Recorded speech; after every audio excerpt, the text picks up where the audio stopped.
Hello everyone, welcome back to Battle Report, and we're going to do part 2 of the one that I just did between Ubar and As you can see, right down here in the bottom left, we've got the new patch version, and I figured since the battle in the previous video had showcased so many of the now nerfed spells, we could have a fun time to see their real-time effects, the way that the battle might have unfolded differently, the kinds of things that were stronger or weaker now, and if anything was changed, if would have won instead of Ubar.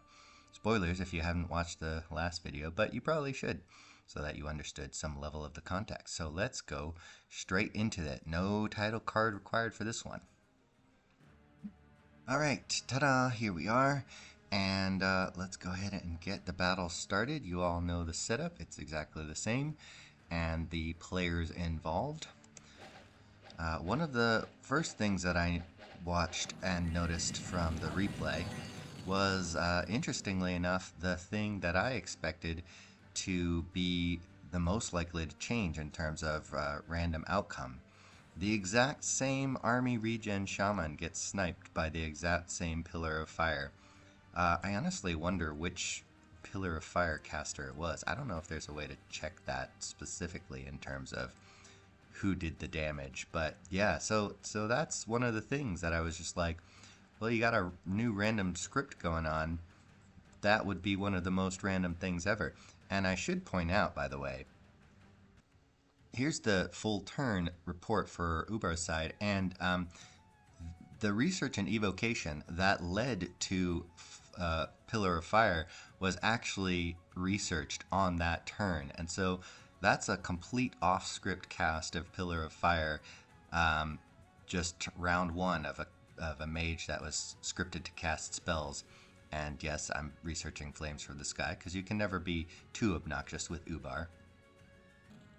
It's crazy to me that that exact same thing happened. So again, Ur's side is not going to have army regen, and Ubar's side will. So that's one of the things that did not change in the slightest. Aside from that, let's keep the battle going. So we've got most of the battlefield wides going up. All of the little luck buffed hawks are in the back here. And buffs, buffs, buffs. There goes the Firestorm. The Ugalus land, or not the Ugalus, the Anzus land right about in the same spot. And I think for the most part, many of the same battlefield-wide spells. There's Rain of Stones, Relief. There are a couple that do get thrown in the mix afterward that weren't in the original battle, which, although they do come out, I don't think they actually do too much of an effect. So later on we'll see. We've got Howl coming out, and that's from the side, so there's going to be wolves all over the place. I think that would probably mess a little bit with the scripting of some of the Evo casters and the archers. But also once they run into a Sultan, they'll just hit their fire shield and kill themselves. So there's some impact, but not too much impact. And then we also have Solar Eclipse coming out. And then later on, we have, I think, Foul Vapors. There it is. Foul Vapors also by the Shaman, which we didn't see come out in play in the original battle. It was something that Ubar was scripted to be protected against. But interestingly enough, it comes into play this one. And so Ubar is still mostly prepared for it. One of the things I recall seeing from before, especially with the Banu Silat, is that they didn't actually put any supplemental specific poison resistant stuff. So the amount of poison that the Banu Silat, aka the Wailing Winds caster, will be taking will be directly proportionate to their Serpent's Blessing and their army regen, which so far so good, but still. So the Anzus are still doing their disruptive behavior right in the middle here. We've got a lot of dismounted riders here, and the Legion's Demise is still up. Now, as far as that goes, I think we can probably turn on damage colors real quick. So here, once we've got team colored squares on, you'll see the little purple bips right underneath there, which is going to show how much false damage they've accumulated. So it's still a little bit, not as much. I'm not sure. I wasn't really watching specifically to see how many of the ghouls had died from that. Now, obviously, the lower MR stuff, like the camels, these guys are going to have a lot more false damage ticked up on them, especially over here. Yeah, so, but then of course the sultans are going to be pretty much immune to it because of high MR and stuff like that.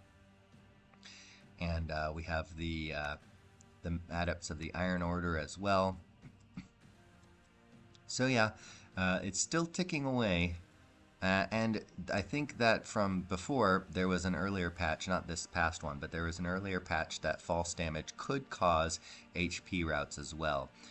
So that is not coming into play quite yet because there's not enough damage, but it's spread out pretty widely. Now there are still retreats going on, so Wailing Winds is still having a factor here, although I believe that it is going to be less of an effect from the magic bonus effect here.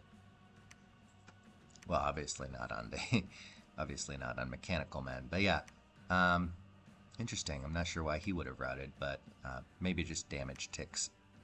So in any event, and then the same can be said too for Mashushu's applying fear to the ghouls as well. That, because of the nerf to fear just overall, is going to be a maximum of 5 pips as opposed to the maximum of 10 pips that it was in the original battle, because the fear only goes as high as the value in it. And so these guys are only going to be able to get at most -5 to their morale. So that's going to be a bit of a change there. Once we get to combat round 7, we'll take a look at the Fairy Queen, because that's when she routed on the original replay. So round 7, she's still alright, but she's down to 9 because of -1 there. And the Wailing Winds is also ticking as well, a fear effect each round. So there's round 8. So oh, there it is. Okay, so she still breaks on round 8, which is, I mean, 1 turn extra. But also, that's just a little bit more time for the damage from Legion's Demise to be ticking up. But there she goes. And so I think it's probably still overall less damage because of the nerf in general to Legion's Demise, but then pairing that up with the basically one extra round that she stays on the battlefield is not going to do enough, I think, to have as much damage done.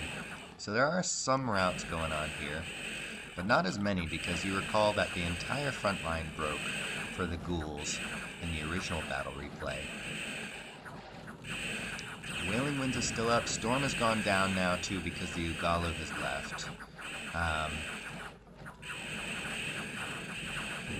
And so the front lines are still wailing at each other here, but for the most part it looks like Ubar is still winning, and the ghouls are not actually retreating as much as they did the last time versus the Mashushus. Now, if the Mashushus and the Anzus had both had army regen, again, this might have played out differently, because now it's just a slugfest.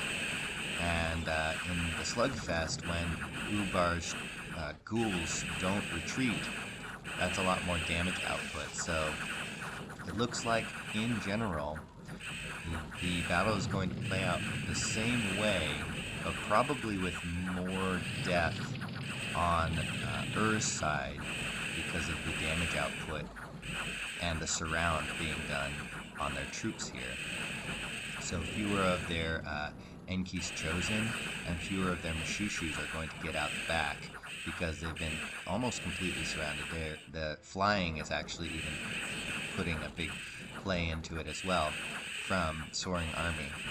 So in general, yeah, it's still a win for Ubar, but in this particular case, uh, the ghouls actually stay on the field. Now, what would have happened in that case is a couple of these troops might have stuck around and joined the Sultans in the fort storming as well, because a lot fewer troops wound up retreating, and some of them were being led by the Sultans as well. And there are also some Shaitans that are still on the field as well. I think there's a Tuba. I'm not entirely sure which ones would have participated in the battle, but it's not going to show up in the fort storming anyways. So there you go. I think ultimately this particular battle, it wound up showcasing that the Wailing Winds nerf was slightly more, but very, very negligible.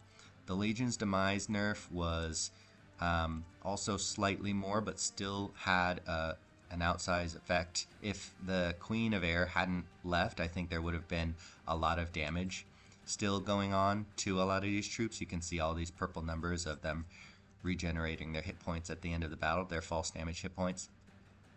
But the effect on fear was what was most noticeable, specifically from the Mashushus, because it went down from the -10 maximum that was hitting the ghouls to -5, and that allowed the ghouls to stay in play, which allowed them to do extra damage and kill off a bunch more of Ur's troops. So in general, Ubar remains the victor. So thanks for watching.